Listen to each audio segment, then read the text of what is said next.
century movies.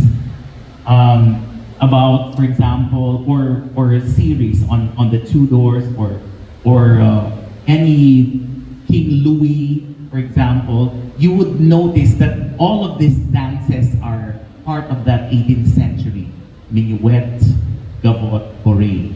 In fact, even during the time of Johann Sebastian Bach, that was the time the fandango, the Spanish fandango was created, and there were also compositions, okay, by Boccherini and other stuff. But in the French court, they preferred this ballet one. So to end this first part of the program, the three pieces are quite contrasting.